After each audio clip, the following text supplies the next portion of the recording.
Merci de participer à cette table ronde. Merci, Madame la Ministre, chère Dominique, d'avoir magnifiquement introduit le sujet qu'on va traiter à l'instant.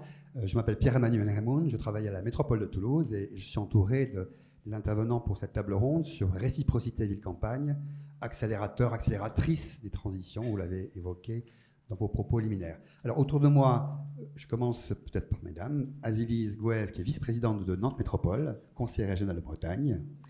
Caroline Rognier, qui est directrice générale de l'agence d'urbanisme de Rouen et des Boucles de Seine.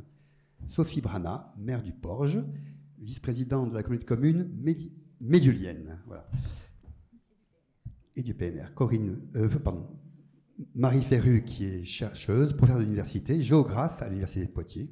Et enfin, Gilles Pinson, professeur d'université de Sciences Po Bordeaux. Voilà, donc on va traiter pendant 45 minutes environ de ce sujet des réciprocités que vous avez mis en scène tout à l'heure. Effectivement, c'est un sujet d'ailleurs qui est traité depuis presque 10 ans en France et qui a démarré avec un comité interministériel à la ruralité de mars 2015, au printemps 2015, qui avait institué ses premiers contrats de réciprocité et avait désigné d'ailleurs 3 ou 4 métropoles candidates de manière expérimentale pour développer ces nouveaux partenariats urbain-rural, ville-campagne. À l'époque, il y avait Brest, Toulouse, Nantes, je crois, et Rouen, qui avait été effectivement proposé avec Lyon en expérimentation. Ensuite, France Urbaine, qui est l'association qui réunit les grandes métropoles du pays et les grandes villes, a repris cette idée-là, l'a mis en stratégie, sous couvert de l'Alliance des territoires, une notion un peu stratégique. Et d'ailleurs, France Urbaine et les métropoles à l'époque, à l'été 2016, ont signé avec l'État un pacte de développement dans lequel l'Alliance des territoires était une des bases de ce travail stratégique entre l'État et les grandes métropoles et le pays. Je vous rappelle qu'on était en plein dans la crise des Gilets jaunes. Donc tous ces contrats ont été déployés depuis dans toutes les métropoles. Il y a des dizaines de contrats aujourd'hui qui existent, de réciprocité, de partenariat, de coopération, quel que soit le vocable, sont libres de forme, grosso modo, et sont aujourd'hui bien engagés au niveau de notre territoire national. Pour autant, le regard qu'on peut apporter, pas moi, mais d'autres, en termes d'évaluation, est un regard un peu sympathique sur ces sujets-là. C'est-à-dire qu'on les voit plus comme des contrats sympathiques plutôt que des contrats stratégiques. Et on voit bien, à l'exemple que vous avez cité, c'est-à-dire des nouveaux vecteurs de partenariat à l'aune des transitions, peut-être effectivement un superbe outil de développement bilatéral ou multilatéral au niveau local pour accélérer ces transitions. Transitions qu'on connaît dans différents sujets, dans le domaine de l'alimentation. Vous avez aujourd'hui quasiment dans toutes les métropoles, dans toutes les grandes villes, dans toutes les villes, des projets alimentaires territoriaux qui se déploient maintenant par centaines en France et qui ont été souvent développés, conçus entre la ville et ses territoires périphériques. Donc là, sur le domaine de la transition alimentaire, on est, je crois, globalement au rendez-vous. Il y a le domaine de l'énergie qui est un peu plus compliqué. Et on a quelques exemples ici ou là. Montpellier, par exemple, la métropole de Montpellier a un accord de réciprocité avec les pays du monde Lacaune sur la ressource bois pour nourrir ses chaudières, ses centrales biomasse. Vous avez aussi des coopérations qui se déploient dans le domaine de la transition sur l'eau, sujet hautement complexe, vous le savez, très d'actualité, qui est compliqué en termes de gouvernance. Eh bien, Rennes a développé depuis de nombreuses années maintenant un accord avec des agriculteurs sur sa grande périphérie pour protéger, grosso modo, les sources de captation. Donc on sait trouver des réponses, des solutions qui dépassent notre territoire, effectivement avec des objets, des dispositifs très souples. Donc on a là, ici ou là, à partir de toutes les métropoles du pays, beaucoup d'exemples qui montrent grosso modo que ces nouveaux vecteurs de solidarité territoriale sont des superbes moteurs de coopération et effectivement de solutions nouvelles à aborder dans le cadre, y compris de la cohésion territoriale du pays.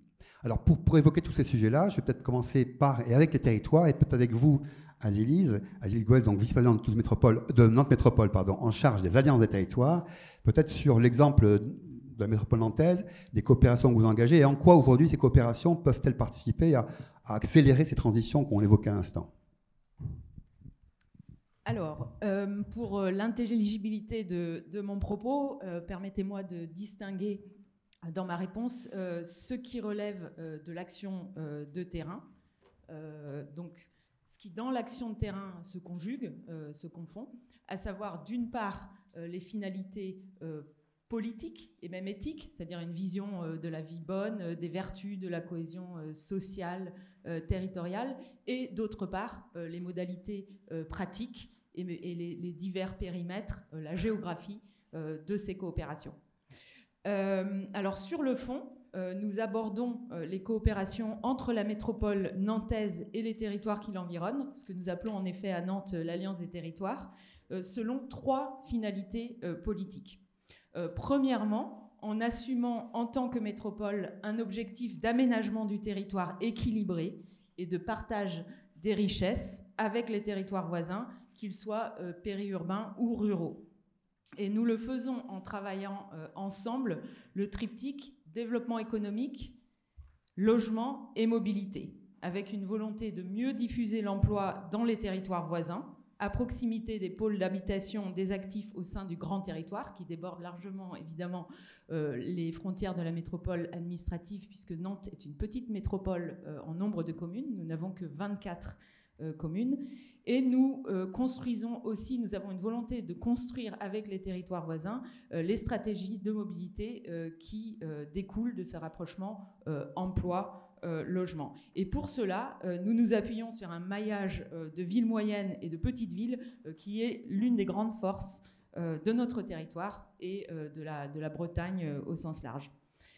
Alors, Nantes Métropole, c'est une métropole très dynamique, tant sur le plan démographique que sur le plan économique. Donc, nous avons aujourd'hui 670 000 habitants, avec un taux d'augmentation de la population qui est de l'ordre de 10 000 habitants par an, enfin non, 9 000 habitants par an, pour être plus précise. Un ratio emploi actif qui est le même que dans la plupart des métropoles françaises, à savoir de 1,1. C'est-à-dire que nous avons plus d'emplois que d'actifs qui résident sur notre métropole, là où les territoires voisins sont en deçà du ratio de 1. Et donc on voit bien que la métropole nantaise soit caractérisée par un certain partage de la prospérité, ce qui la distingue d'autres métropoles en France, il reste de la place pour un volontarisme de l'action publique qui ne se satisfasse pas de l'effet d'entraînement supputé du dynamisme métropolitain.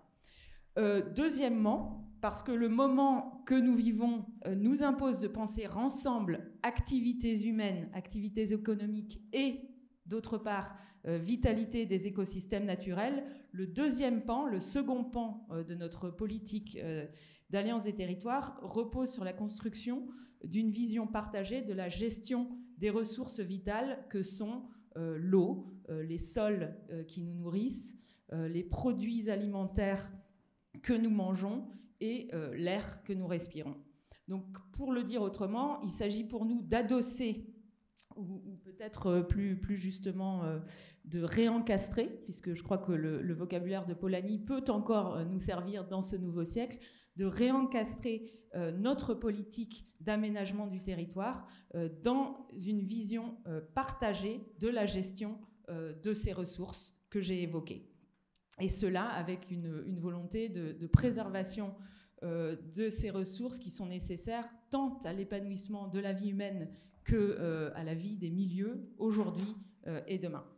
Et le point clé, évidemment, pour ce second volet de notre politique, enfin de nos coopérations, c'est la reconnaissance de la finitude de ces ressources et de la nécessité de réconcilier, votre mot, Monsieur Raymond, économie et écologie à l'aune de cette nouvelle conscience de la rareté et de la fragilité de nos ressources naturelles.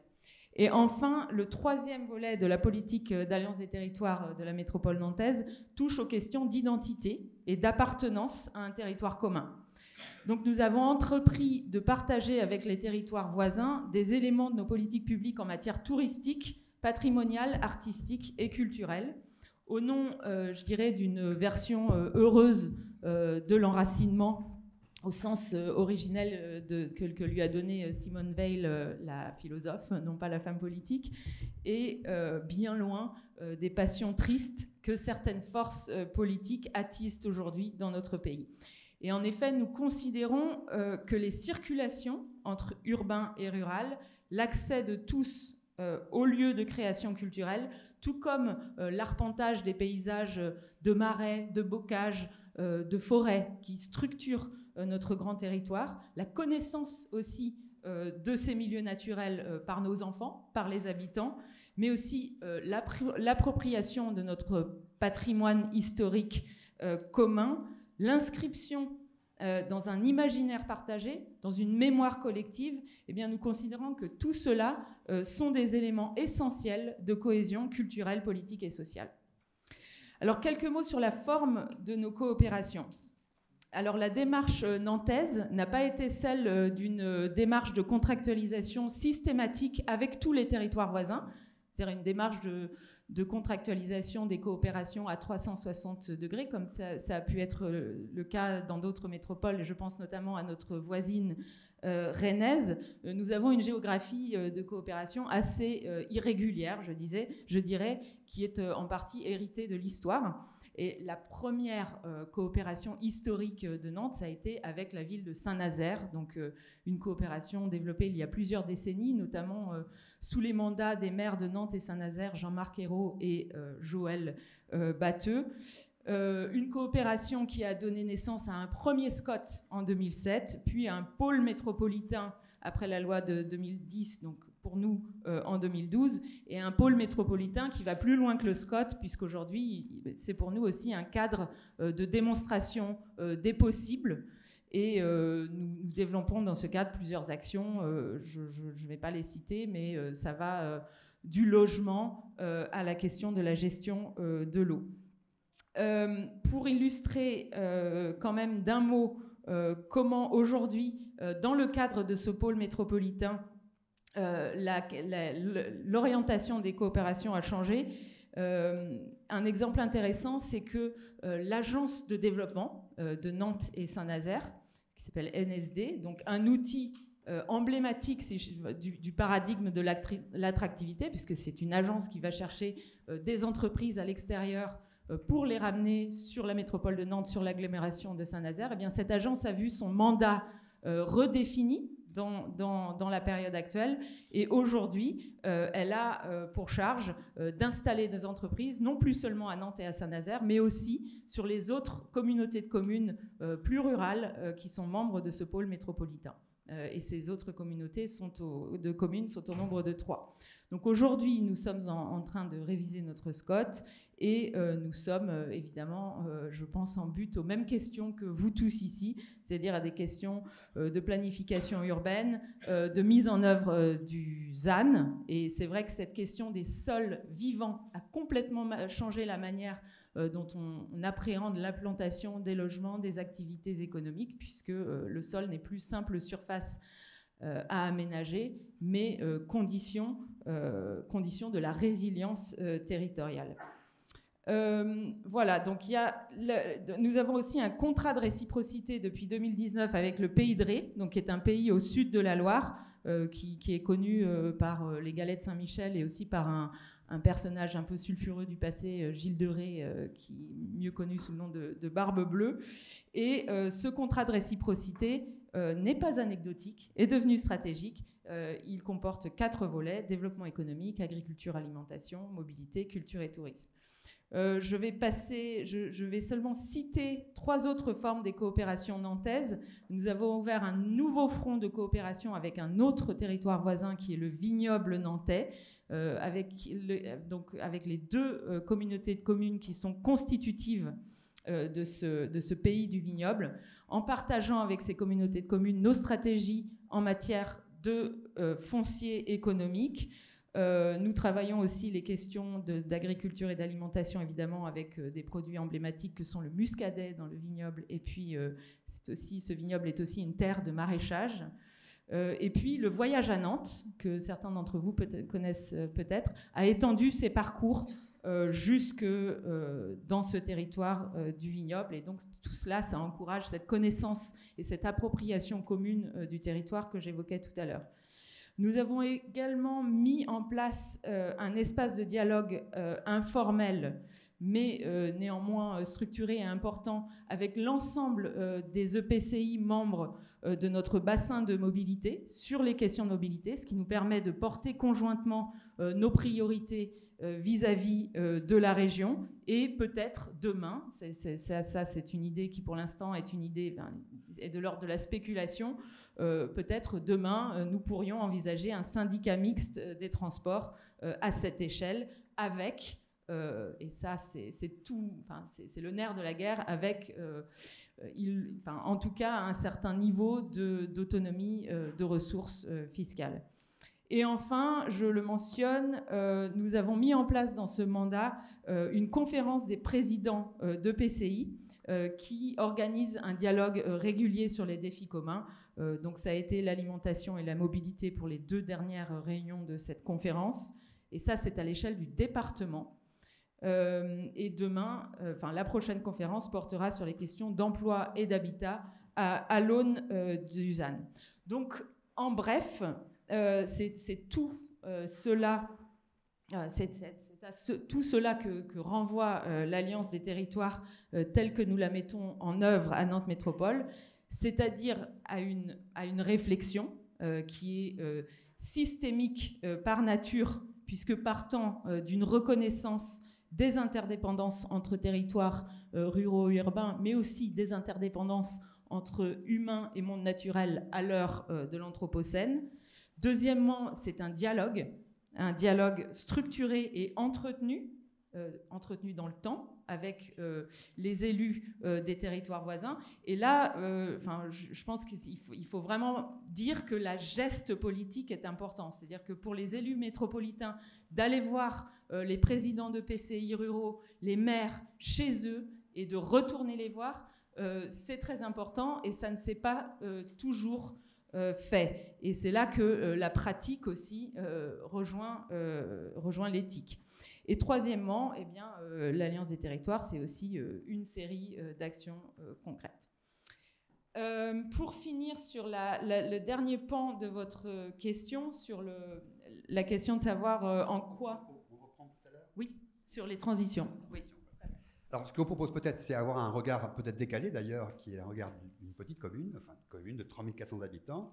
Avec vous, Sophie Brinla, vous êtes maire du Porge, donc commune littorale du littoral girondin, dans la zone d'influence bordelaise, on dirait comme ça. Comment vous vivez ces coopérations ? D'abord, est-ce que vous ressentez ces interdépendances territoriales entre la grande ville et les territoires du Porge ? Et puis, est-ce qu'il y a des actions qui sont mises en place aujourd'hui de manière bilatérale ou multilatérale dans ce cadre-là de coopération sur ces interdépendances, pardon ?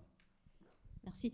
Alors, le Porge, c'est effectivement une commune sous influence métropolitaine. C'était le titre d'un programme POPSU que nous avons eu il y a 3 ans, POPSU Territoire, parce que c'est la commune littorale la plus proche de Bordeaux. Hein, donc, nous avons jusqu'à 500 000 personnes par an qui viennent à la plage. Et puis, nous avons également une grande forêt qui offre, bien sûr, tout le plaisir qu'on a à se promener dans un lieu préservé avec une biodiversité importante. Alors, c'est vrai qu'on a une image quand même de la métropole, je ne devrais pas le dire, un peu prédatrice, parce qu'il y a un écart, on ressent cet écart entre un développement très important de la métropole. Il y avait le programme de Bordeaux à 1 million d'habitants, enfin la métropole bordelaise à 1 million d'habitants, et les contraintes que ça impose aux territoires voisins. Donc, en ce qui concerne ma commune, il y a effectivement le coût d'accueil des personnes qui vont à la plage, hein, c'est un coût croissant, en termes de sécurité, de surveillance des plages, d'entretien des parkings, etc., avec un coût qui est un peu disproportionné par rapport au budget de notre commune. Il y a un coût également par rapport aux nouvelles normes environnementales qui sont tout à fait justifiées, hein, comme vous en avez parlé, zéro artificialisation nette, mais on a l'impression que ces programmes qui finalement sont un peu la conséquence du développement urbain non maîtrisé se retrouve une contrainte pour les territoires ruraux qui ne peuvent plus construire, parfois ne peuvent plus se développer d'un point de vue économique, d'autant plus que nous, bien que nous soyons le bourg soit à 10 km de la plage, nous sommes confrontés à la loi littorale. Et puis, il y a l'eau, vous avez parlé de l'eau, on a le problème du prélèvement d'eau, donc Bordeaux Métropole a mis en place un programme de substitution de ressources en eau parce qu'actuellement est surexploitée une nappe.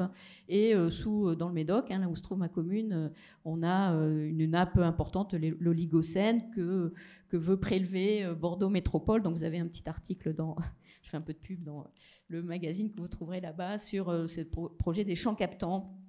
Et donc voilà, on a cette impression que Bordeaux Métropole préempte un petit peu les territoires ruraux autour. Alors bien sûr, mettre en place des contrats territoriaux, c'est attendu, c'est souhaité, c'est une excellente idée. Donc Bordeaux Métropole a fixé 4 axes qui sont la meilleure articulation des modes de transport, le manger mieux et local, la préservation de l'environnement et des ressources naturelles et les créations d'emplois au plus près des habitants. Alors, ce qu'il ne faudrait pas, et c'est un peu l'impression qu'on peut avoir quand même, c'est que ces contrats territoriaux portés par les métropoles servent avant tout aux métropoles, hein, qui sont confrontées à l'engorgement, au réchauffement climatique, etc. Et que finalement, le poids pèse encore sur les territoires ruraux. Il faut réduire les flux routiers, il faut désengorger les métropoles, il faut compenser les émissions de CO2. Et finalement, c'est vrai que vous l'avez dit, Madame la Ministre, hein, on peut trouver les solutions dans les territoires voisins, et les territoires voisins, ce sont les territoires ruraux. Donc effectivement, si les objectifs, c'est de mettre en place de nouveaux équilibres, de créer un vrai dialogue, un dialogue gagnant-gagnant, et puis de dépasser les limites administratives, bien sûr, c'est bienvenu. Mais il faut que les voix des territoires soient écoutées, soient entendues. Voilà. Merci, Madame le maire. Peut-être remonter au nord, à Rouen, avec vous, Caroline Rognier. Vous êtes directrice générale de l'agence d'urbanisme de Rouen et des Pouilles-de-Seine. Et peut-être évoquer avec vous à la fois les coopérations déployées sur votre périmètre, mais aussi peut-être le côté des les différentes échelles de ces coopérations, qui ne sont pas forcément uniquement de proximité, comme l'a évoqué tout à l'heure Azilise.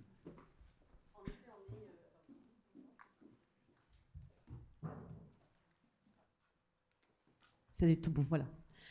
En effet, donc le territoire de l'agence, Rouen, Boucles-de-Seine-et-Eure, est, comme certains des élus peuvent le dire des fois, mais blotti dans les méandres de la Seine. Donc on est entre le bassin parisien et la façade maritime havraise, mais qui est aussi la façade maritime, une grande façade maritime française, et qui est la porte aussi maritime de notre capitale, hein, Paris.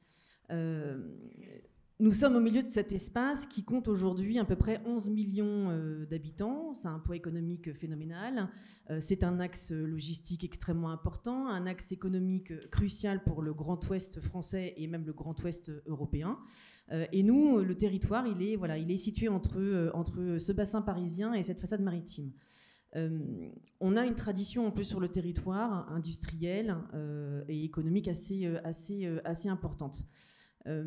La question des échelles, elle est intimement liée à la façon dont on travaille aujourd'hui. On ne peut pas faire fi des échelles, on est tout le temps en train de voir, et c'est intéressant justement d'envisager comme ça, de pouvoir à chaque fois passer du global au local et du local au global, parce que comme vous le disiez les uns les autres aussi, en effet, la réciprocité, elle ne s'entend pas que dans un temps descendant, mais aussi descendant et ascendant, et bien dans une synergie et un échange, quelle que soit la thématique.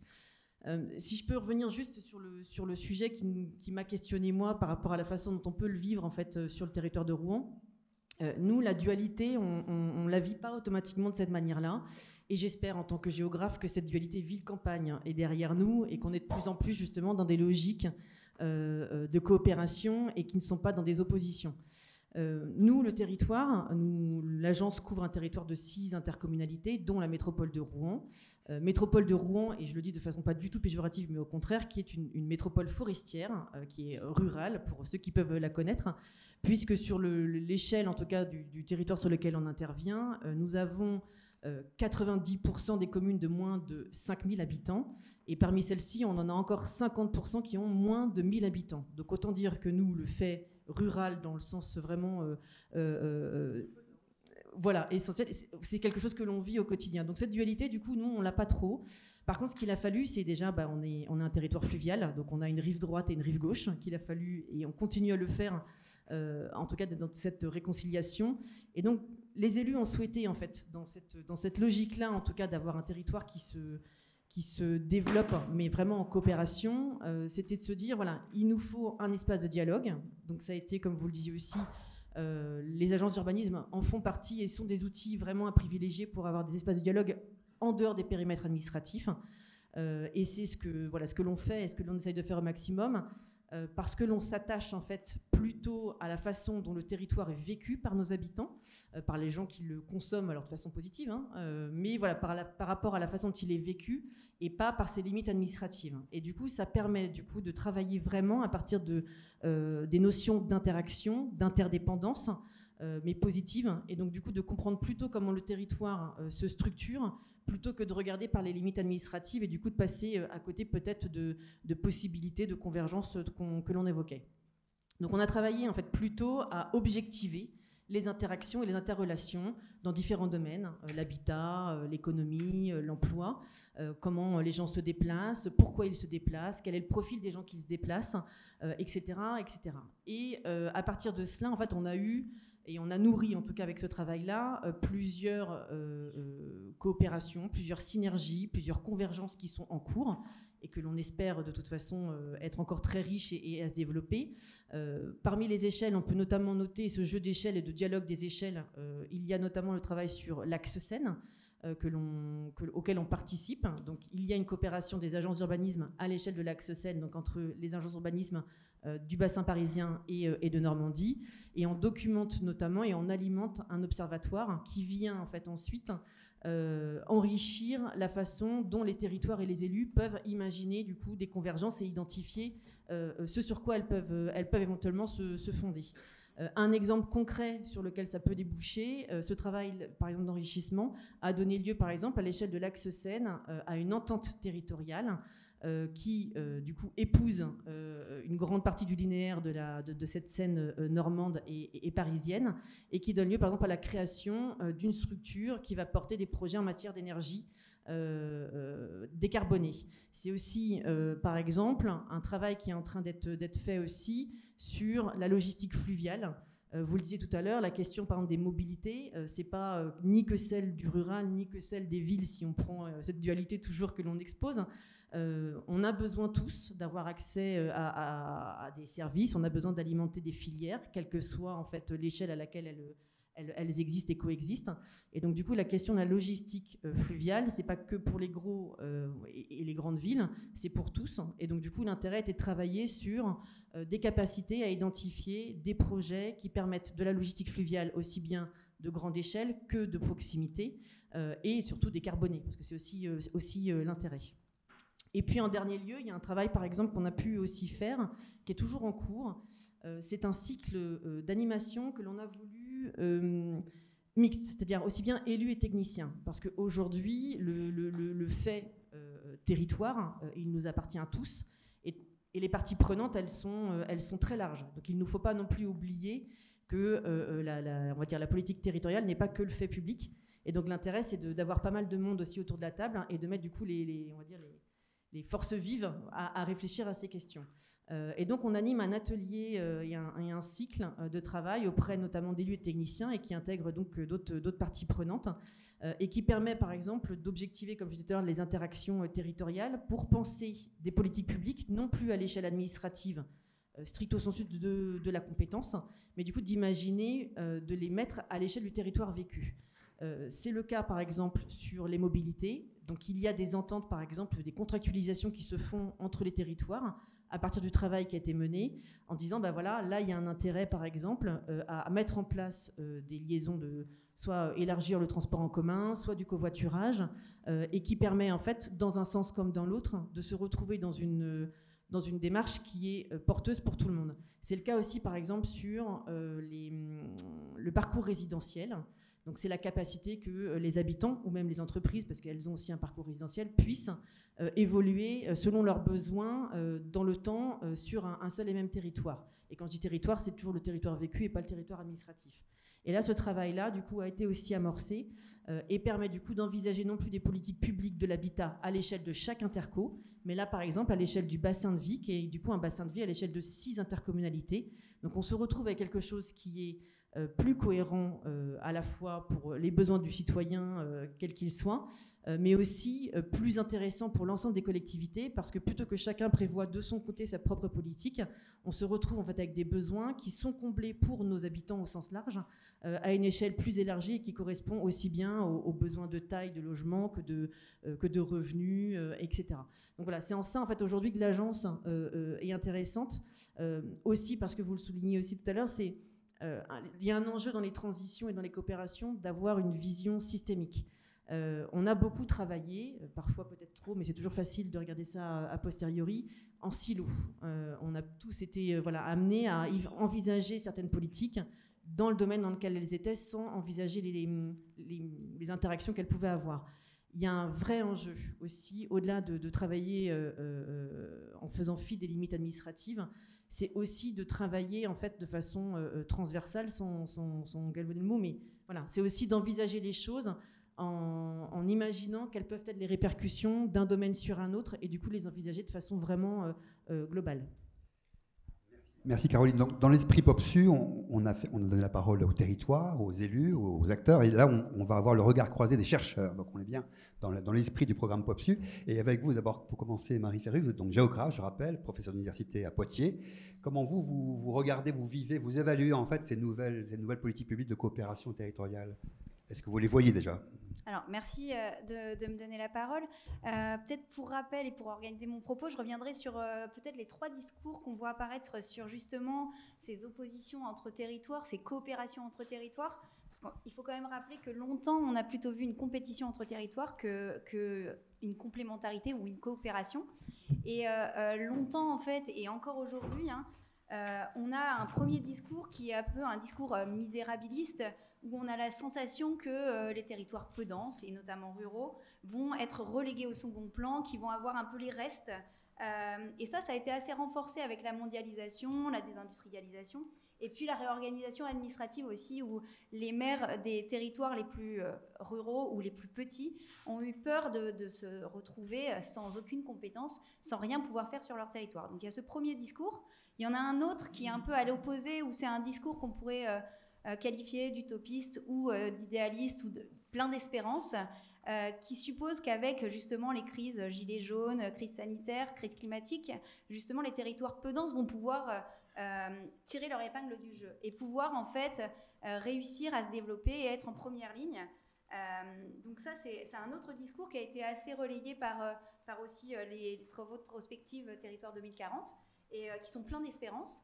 Et puis, on a un troisième discours qui est peut-être un peu plus nuancé, qui va au-delà de ces interdépendances ou ces dépendances subies, et qui va essayer de voir quelles sont les complémentarités entre territoires, voir les spécificités de ces territoires peu denses, comment ils peuvent en fait avoir des atouts par rapport à d'autres, mais de façon assez spécifique, et comment on peut renforcer des solidarités entre justement territoires peu denses, comme vous l'avez expliqué avec des exemples, et territoires métropolitains qui ont besoin aussi de relais. Donc comment faire du gagnant-gagnant. Donc ça c'est le dernier discours, peut-être celui qu'on aimerait voir se développer. Peut-être dans un deuxième temps, pour organiser mon propos, je vais vous donner quelques exemples que j'ai pu observer avec mes travaux de chercheurs sur des territoires ruraux, donc en Nouvelle-Aquitaine essentiellement, puisque avec mes collègues, j'en ai quelques-uns présents ici, on a travaillé en Sud-Vienne, on a travaillé en Nord-Poitou, et on va travailler à Saint-Jean-d'Angély, donc avec le programme POPSU, et on a déjà quelques constats, quelques observations assez fortes. Peut-être l'exemple le plus parlant et sur lequel on a travaillé avec Élodie Texier, une collègue dans la salle, c'est sur celui de Genouillé, territoire de 500 habitants, donc en Sud-Vienne, et qui a eu l'opportunité d'avoir l'installation d'un projet ambitieux de transformation agroalimentaire. Sauf que ces investisseurs sont venus un peu clé en main et sont venus, vous le savez sûrement, pour profiter du foncier peu cher dans les territoires ruraux. Ce qui paraît une très belle opportunité, sauf que ces investisseurs ont voulu implanter de façon complètement ad hoc ce projet sans tenir compte des spécificités du territoire, simplement pour profiter, on va dire, du foncier et de ses ressources, puisque également il y a quand même des terres qu'ils pouvaient utiliser grâce à de la contractualisation. Et donc en fait ils se sont rendus compte au fur et à mesure de différents blocages techniques de la nécessité de coopérer, d'intégrer ce projet de territoire, qui n'était pas un projet de territoire d'ailleurs, dans les différentes échelles du territoire, aussi bien au niveau de la commune que de l'interco, que du département, etc. En fait, il y a eu différents blocages, que ce soit l'accès aux routes, que ce soit les télécommunications, qui ont montré vraiment la nécessité, l'importance de pouvoir relier ce projet aux acteurs du territoire. Donc ça, c'est vraiment intéressant de voir ces blocages. Donc si je devais en repérer, en donner 3 grands blocages au moment de ces implantations, de ce développement de projets de territoire, souvent on a un problème de compétences. Ça, c'est quelque chose qui apparaît à chaque fois, c'est qui est responsable de quelles compétences, qui gère quoi, comment on peut justement se mettre en relation avec la bonne personne compétente. Ça apparaît à chaque fois. Le deuxième problème, c'est quand même celui de l'acceptabilité. Alors, on a la sensation que des fois, dans les territoires anciennement industriels ou ruraux, c'est plus facile. Il y a aussi quand même l'acceptabilité des élus, l'acceptabilité des agriculteurs aussi sur le territoire. Il faut quand même penser à ça. Et on voit qu'il peut y avoir des conflits potentiels si on n'a pas une transparence de l'information. Et enfin, un deuxième problème, c'est le changement d'interlocuteur aussi au fur et à mesure du développement des projets. On sait qu'il peut y avoir des problèmes liés au changement de mandat, au changement des personnes qui sont impliquées, aux parties prenantes du projet, qui ne sont plus les mêmes au fur et à mesure du développement du projet dans le temps long. Et ça peut créer vraiment des blocages. Donc ça, c'est trois blocages qu'on a vu apparaître qui montrent que sur le territoire, les acteurs ont dû bricoler aux différentes échelles pour trouver des solutions, mais qu'on pourrait améliorer. Donc peut-être mon dernier point, c'est 3 pistes ou des points de vigilance qu'on pourrait avoir pour essayer d'améliorer les choses. Alors, c'est vraiment des points de vigilance, il n'y a pas un modèle, c'est simplement des préconisations. Je ne veux pas donner l'idée qu'on peut avoir un modèle qui marche sur tous les territoires, parce que chaque territoire est spécifique. Mais a priori, il y a quand même la nécessité d'organiser un travail d'ingénierie territoriale. Et on voit sur certains territoires, et j'en nommerai pas, mais on voit que sur certains, il y a une vraie expérience, un apprentissage de l'ingénierie territoriale qui se met en place et qui est vraiment facilitateur de l'implantation de projets, qui permet de gagner du temps et qui permet de ne pas louper aussi le développement de projets. L'autre élément qui va dans le même sens, c'est justement au niveau des compétences. Comme on l'a dit, il y a un problème de compétences. C'est aussi penser justement qui est responsable, mais avoir les bonnes personnes autour de la table au bon moment et éventuellement partager aussi les compétences s'il y a possibilité sur le territoire. Je sais que ça se fait en Nouvelle-Aquitaine. On pourra peut-être en reparler dans d'autres instances. L'autre, c'est penser aussi le temps long. La stabilité des interlocuteurs, puisqu'on l'a dit, le temps des élus n'est pas le même ou des temps des projets. Et quelquefois, ça peut poser vraiment problème. Et ce temps long, je pense qu'il est aussi important pour penser les coopérations, l'interconnaissance entre les différents acteurs, les différentes échelles des territoires. Ça, j'ai vraiment la sensation, et ça, c'est plus un autre territoire qui me le fait dire, mais il y a besoin d'une vision partagée, de comprendre les intérêts réciproques et communs des territoires à des différentes échelles, et ça demande vraiment du temps, de l'interconnaissance qui ne peut pas se faire en peu de temps. Il faut vraiment y penser. Et on a fait sur des territoires de la prospective, et on voit bien que à chaque fois, ça pose problème et qu'ils n'arrivent pas à développer une vision stratégique commune sur le temps long et à tous trouver comment ils peuvent gagner dans ces alliances et coopérations. Donc voilà. Donc peut-être, et aussi je reviendrai quand même la vision systémique qui me semble vraiment très important. Les projets aujourd'hui sont transverses. Quand on parle d'énergie, d'agroécologie, d'alimentation, c'est transverse et donc il faut dépasser l'organisation en silo très clairement et il faut aller au-delà de acteurs politiques d'un côté, acteurs privés de l'autre, citoyens d'un autre. Il faut vraiment aussi penser les différentes échelles spatiales et les différents acteurs. Donc ça, c'est cette vision systémique qui n'est pas simple, on est bien d'accord, mais qu'il faut avoir en tête. Et c'est peut-être sur ça que je resterai. Merci Marie. Pour conclure ce premier tour, mais qui sera le définitif d'ailleurs, parce que le temps passe, peut-être avec vous, Gilles Pinson, peut-être vous avez un regard toujours curieux des politiques publiques locales depuis plusieurs années. Quel regard vous portez justement en particulier sur ces nouvelles politiques de coopération territoriale? Et quel questionnement ça peut éventuellement évoquer chez vous?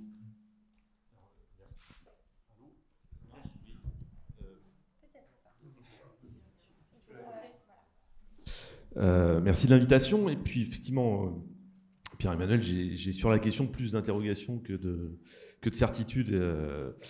Mais bon, voilà, la présentation des cas qui a été faite me donne quand même des débuts de réponse. Mais il me reste quand même des questionnements sur cette politique publique sympathique, mais dont on a parfois du mal à voir la concrétude, on va dire. Moi, j'ai 4 questions essentiellement. La première porte... à trait au portage. Qui porte en fait ces politiques d'alliance territoriale, de coopération territoriale, à la fois du côté politique et du côté administratif? Voilà, moi, ma question, c'est dans les métropoles, par exemple, qui est-ce qu'on positionne? Quels sont les VP qui sont en charge de ces choses? Quelles sont leurs délégations? Est-ce que ce sont des vice-présidents centraux, au sens politique, périphériques? Comment sont engagés les cabinets dans ces questions-là? Est-ce que c'est des choses qui intéressent les cabinets des présidents ou des présidentes de métropole? Voilà, est-ce qu'il faut des élus multipositionnés? Donc, Azilis Gouez est un exemple, d'une certaine manière, à la fois conseillère métropolitaine, vice-présidente de la métropole à Nantes et conseillère régionale en Bretagne. J'imagine que c'est un atout d'être dans ce multipositionnement politique ou pas, ok, on verra. Et puis du côté des communautés de communes rurales ou périmétropolitaines, voilà, qui sont les maires qui sont impliqués là-dedans. Voilà, moi, j'ai des interrogations là-dessus. Alors côté administratif et technique, à qui on confie ça? On en riait un peu avec Pierre-Emmanuel. Est-ce qu'on confie ça Il y a toujours dans les administrations métropolitaines un intello de service qui aime bien défricher des sujets d'avenir, mais encore peu structurés par les silos, justement. Mais ces gens-là, voilà, quel est leur poids réel? Comment ils pèsent sur les directions sectorielles? Quels sont leurs rattachements? Voilà, si les gens qui s'occupent de coopération territoriale dans les métropoles sont un peu les datards des métropoles, voilà, on sait que la datar, en fonction de son histoire, elle a eu des rattachements ministériels variés qui lui donnaient plus ou moins de poids. Donc, c'est quoi leur poids, ces gens-là? Voilà, donc première interrogation. Après, une interrogation qui a aussi été évoquée sur l'ingénierie. En fait, c'est quoi les compétences pour opérer dans ces logiques transactionnelles? C'est qui les gens qu'on recrute pour travailler sur ces questions délicates? Est-ce que c'est des gens qui sont spécialistes de conduite de projet, plutôt spécialistes de médiation? Est-ce que ce sont des gens qui sont des diplomates territoriaux? Enfin, voilà, moi j'aimerais bien avoir des éléments là-dessus. Et puis je ne suis pas sûr, par exemple, les concours administratifs de la fonction territoriale aujourd'hui préparent bien un genre de fonction, quoi. Donc moi je vois bien ça pris en charge par des gens qui sont des contractuels, qui viennent d'ailleurs. Bon, après je ne veux vexer personne, mais je ne suis pas sûr que les concours d'administrateurs territoriaux préparent bien un genre de choses. Après, troisième question, c'est sur les instruments. Je suis très classique, hein. Je fais des politiques publiques, instruments, ressources. Qu'est-ce qu'on utilise? Est-ce que, voilà, on parlait d'alliances, de protocoles, de pactes, tous ces trucs un peu mous là. Mais moi j'aimerais bien savoir ça. Au final, ça a quel impact sur les politiques publiques, et notamment sur les politiques publiques sectorielles? On a beaucoup parlé de silos. Voilà, on connaît le poids des directions sectorielles, des services techniques. Comment on les implique dans ces questions de coopération territoriale? Et puis pour parler d'instruments, voilà, l'État, dont je vais reparler plus tard, en faisant attention à ce que je dis quand même, procède beaucoup par appel à projet maintenant. Et on sait bien que les appels à projets, ce n'est pas forcément les meilleurs outils pour garantir une institutionnalisation au sens d'une structuration avec des ressources, des compétences, des systèmes d'acteurs, des intérêts pour faire des politiques publiques. Donc comment on fait voilà, sur le temps long pour pérenniser ça, pour institutionnaliser ces dispositifs? Et puis quatrième question, c'est quelle gouvernance? Alors je vais commencer par le niveau local. Ce qui est frappant aujourd'hui, c'est que depuis que l'aménagement du territoire n'est plus vraiment une compétence très centrale dans les politiques de l'État, par contre, les collectivités locales s'y mettent. Voilà, il suffit de regarder la Nouvelle-Aquitaine, la région a sa datar. Imaginez, le département a sa politique de ville d'équilibre, ou avait, je ne sais pas où ils en sont. Marie-Christine, tu pourras me répondre. Et puis les métropoles ont leur service de coopération territoriale. Donc on voit bien que autour de ces questions de coopération territoriale, qui sont la nouvelle figure de l'aménagement du territoire, il y a des compétitions institutionnelles qui se jouent. Donc j'imagine que pour un maire de commune, ça ne va pas être toujours facile de s'y retrouver. Voilà. Et puis l'État. Alors voilà, on a parlé aujourd'hui de planification écologique, de coopération territoriale. Bon, je crois même avoir entendu parler du terme de décentralisation. Pourtant, moi j'étais assez persuadé qu'on n'était plus dans la décentralisation. Pour moi, depuis 20 ans, on est passé, et c'est pas moi qui le dis, hein, c'est d'autres, on est passé de la décentralisation à quelque chose d'autre qui s'appelle la réforme territoriale. Et puis même, on pourrait dire qu'on est aussi dans une phase de recentralisation un peu rampante. Alors qui date pas forcément des mandats d'Emmanuel Macron, mais que ceux-ci ont quand même contribué à renforcer. Pourquoi recentralisation rampante? Parce que mine de rien, la fin du cumul des mandats fait que les territoires n'ont plus beaucoup de représentants au centre. Voilà, quand l'État est dominé par un parti qui n'a pas beaucoup d'assises territoriales, ça donne pas beaucoup de relais au territoire. Et puis on sait bien que depuis quelques temps, l'État a quand même pris la mauvaise habitude de manipuler, de tripatouiller les ressources des collectivités territoriales. Fin de la taxe d'habitation, contrat de Cahors, etc. Bon, et puis les logiques des appels à projets, tout ça, Renaud Espchan est dans la salle, voilà, porte une logique de gouvernement à distance, de reprise de contrôle par l'État de ce qui se passe au niveau territorial.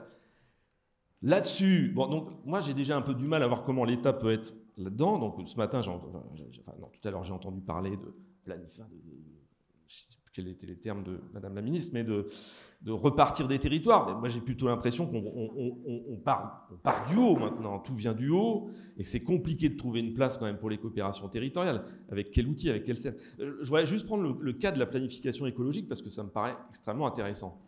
Planification écologique. Bon, petite parenthèse, il y a 2 partis politiques qui parlent de planification écologique, la France Insoumise et En Marche, enfin Renaissance. C'est 2 partis qui ne sont pas très connus pour leur ancrage territorial et leur intérêt pour les questions territoriales.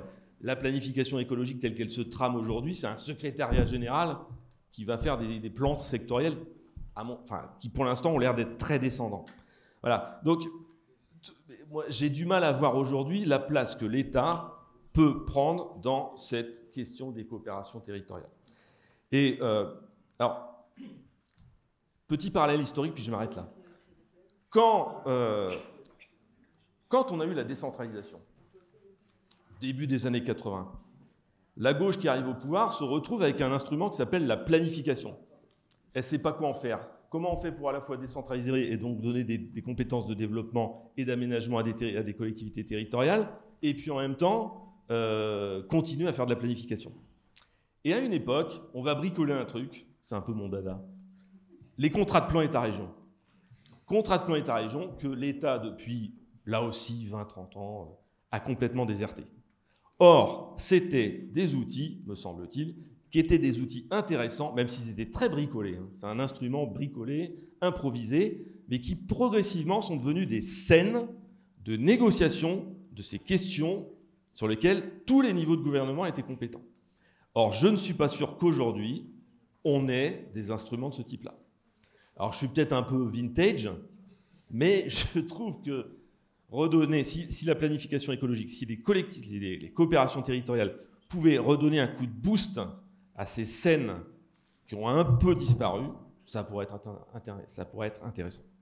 Merci Gilles. Bon, je vous propose peut-être, après ces applaudissements collectifs, j'imagine, pour l'ensemble des intervenants, peut-être passer la parole rapidement à Madame la Ministre, si elle souhaite réagir aux propos collectifs qui ont été prononcés sur cette table ronde. Je sais, sur un thème en plus qui vous passionne. Donc. Prendre 2 minutes pour remettre de l'ordre dans mes petites notes. Déjà écarté. Bon, un grand merci à vous tous. Extrêmement intéressant. Mon objectif n'est certainement pas de faire une synthèse. Pierre-Emmanuel ferait ça 1000 fois mieux que moi. J'espère que tu prendras quelques minutes pour le faire après. Mon idée, c'est plutôt de rebondir. Alors, je vais partir par vous, monsieur, dont j'ai particulièrement apprécié vos propos. D'ailleurs, je vous invite à prendre rendez-vous avec moi quand vous le voulez, quand vous êtes à Paris. Et j'ai vraiment très envie de poursuivre. Alors, dans ce que vous avez indiqué, mais il faut vraiment que je mette de l'ordre. Tout simplement, plusieurs choses. Moi, j'ai bien aimé la façon dont Pierre-Emmanuel vous a présenté, portant un regard curieux. Moi, j'ai besoin de m'entourer de gens qui portent des regards curieux, innovants. Et vous avez dit politique publique sympathique. Vous avez repris ces contrats de réciprocité, cette alliance des territoires. Vous avez repris ce terme de Pierre-Emmanuel qui a dit « ils sont sympathiques, ils ne sont pas assez stratégiques ». Et en fait, j'ai bien aimé votre terme parce que j'avais envie de le dire moi-même, dire qu'au-delà d'être sympathique, il pourrait être stratégique, mais surtout, vous avez parlé de concrétude. C'est-à-dire que moi, j'aimerais bien que ces contrats, ils soient extrêmement concrets. Et comment on pourrait mesurer qu'ils soient concrets? Tout simplement parce que dans les faits, quand on interrogerait les habitants de ces territoires, les élus locaux de ces territoires, ils diraient « oui, ça marche ». Donc, c'est bien ça qu'on a tous chevillé au corps et je trouve ça vraiment très intéressant. Tout le monde a essayé de montrer à quel point c'était concret et à quel point c'était bien que ce soit sympathique, mais on avait très envie que ce soit vous, Madame la scientifique, que ce soit vous, Madame la vice-présidente à Nantes, ou vous, la directrice d'agence d'urbanisme, ou vous, Madame maire d'une commune de plus petite taille. Enfin, j'ai trouvé extrêmement intéressant cette envie de faire, d'agir concrètement. Mais par rapport à ton introduction, Pierre-Emmanuel, où tu dis beaucoup de choses sont faites, moi j'ai envie de dire, d'habitude, on accuse les politiques de dire ça. Moi j'ai envie de dire beaucoup de choses sont dites. Et j'en ai fait partie quand j'étais première vice-présidente de Toulouse Métropole et où j'ai mis en avant un certain nombre d'actions que j'ai conduites avec des territoires voisins. Mais tellement peu par rapport à tout ce que nous pourrions faire. Et si nous avions interrogé ces territoires alentours, et je salue Marie-Christine Jaillet qui m'a complètement éveillée. Où es-tu, Marie-Christine? Elle est là, scientifique de l'université Jean Jaurès à Toulouse, et qui m'a éveillée sur ces contrats de réciprocité, sur cette alliance des territoires. Et on a essayé de faire des choses. Elle nous a aidés, toi aussi, Pierre-Emmanuel. On est vraiment des débutants sur ce sujet. Donc, je crois qu'il faut l'appréhender avec beaucoup d'humilité, se dire qu'on n'y arrivera qu'ensemble, avec l'État, les régions, les départements. Et oui, il va falloir faire un peu de ménage. Oui, il y a de la concurrence entre toutes ces institutions qui en parlent, et nous y compris, mais finalement, à qui on le confie? Quelle gouvernance? Sous quelle forme? Qui va s'en occuper de ces coopérations territoriales? Donc toutes ces questions que vous posez, monsieur, elles sont extrêmement pertinentes. Et vous avez dit quelles compétences recrute-t-on pour les mettre en œuvre? Et vous avez dit pour agir. Donc concret, agir, tout ça, ça nous anime. Et donc c'est pour ça que j'ai envie de vous revoir. Ensuite, là où je ne suis pas d'accord, cher monsieur, c'est quand vous dites l'État et appel à projet. Bon, ça c'était il y a quelques années.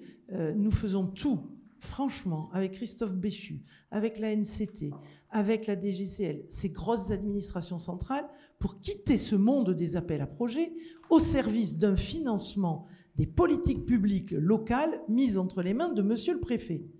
2 milliards d'euros depuis 10 ans investis dans les collectivités locales qui s'appellent DECIL, DETR. Les maires, vous connaissez cet argent qui vient de l'État, qui est aux mains du préfet, qui est destiné à être entre les mains des collectivités pour vraiment agir concrètement.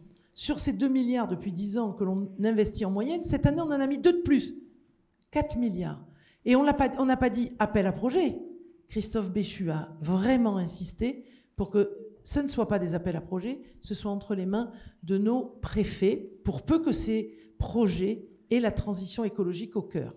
C'est ce fonds vert qui est venu se rajouter à la DETR, à la DECIL. Je prends ça comme exemple, mais je suis prête à débattre de cela avec vous. Il faut nous encourager, parce qu'on fait de gros efforts pour quitter le monde des appels à projets et pour aller sur le monde de l'ARS, à qui on donne quartier libre pour abonder en financement sur des projets de maisons médicales.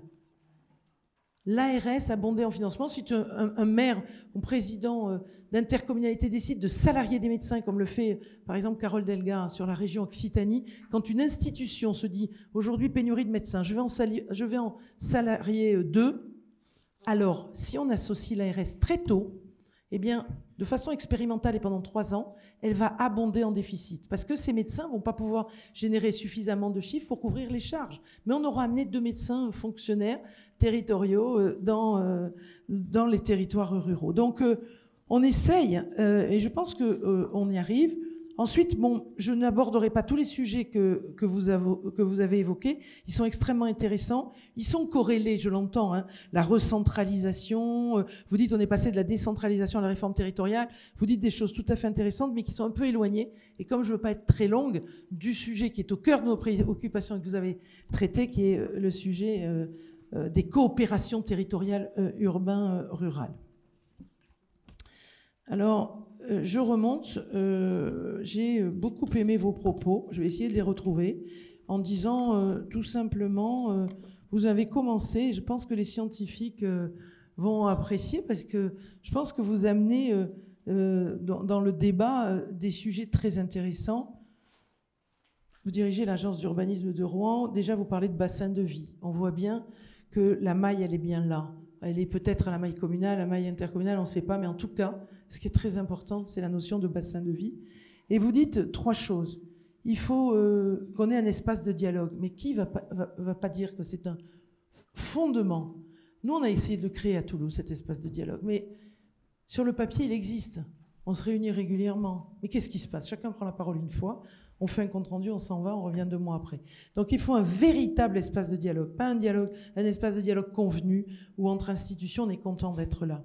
Il faut des moyens, il faut de la logistique. Vous dites, si on veut mettre en place du covoiturage, mais il faut qui finance la voiture? On est dans la gouvernance de cette coopération. Comment on organise le covoiturage?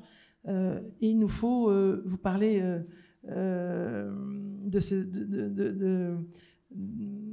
de cette capacité à agir, vous aussi, et vous dites à quel point on pourrait travailler sur le fluvial, puisque le bassin de vie, il est le long du fluvial, mais de façon décarbonée, de façon extrêmement intéressante, mais il nous faut des moyens, il nous faut de la logistique. Donc il nous faut un espace de dialogue, il nous faut de la logistique et des moyens, il nous faut des élus, des techniciens formés. Ça rejoint un peu ce que vous disiez, c'est quelles compétences? Faut-il des hauts fonctionnaires, des fonctionnaires territoriaux? Nous faut-il des contractuels? Quel profil?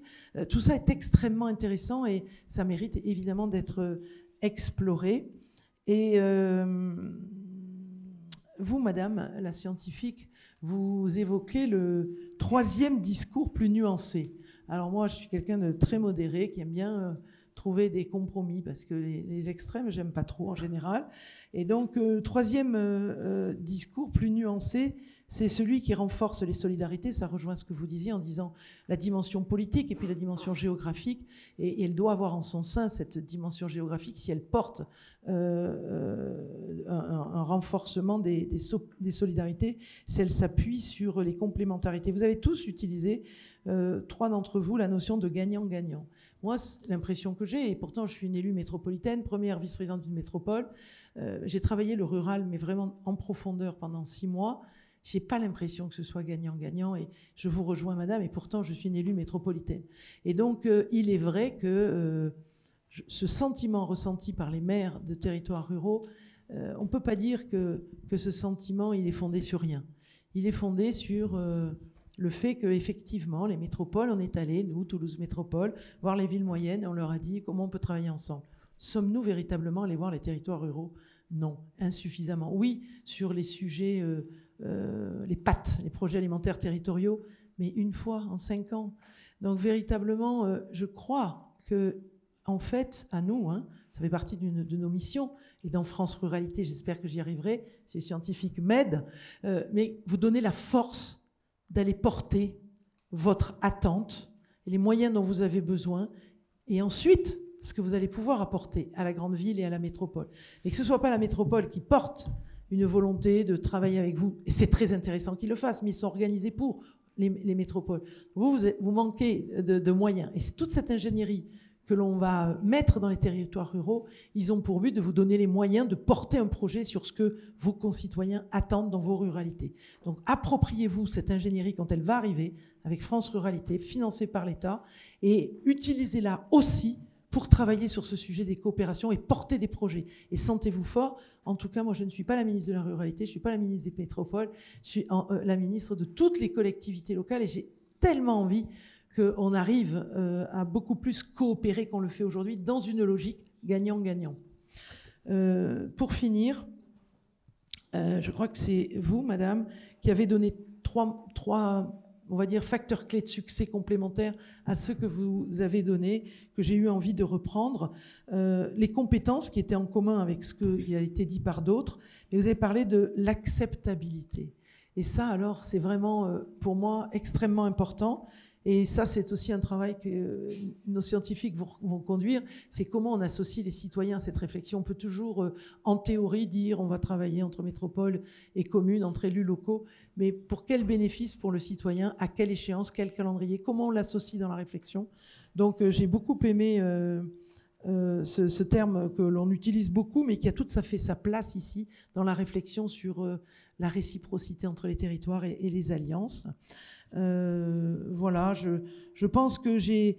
en fait, mon envie, c'était un peu d'amplifier tout ce que vous avez dit, et j'ai trouvé extrêmement pertinent, et qui peut... Moi, j'ai 2 collaboratrices qui ont pris plein de notes et qui vont pouvoir nous servir de socle dans la réflexion qu'on va continuer de poursuivre. Un grand merci à vous toutes et à vous tous. Merci.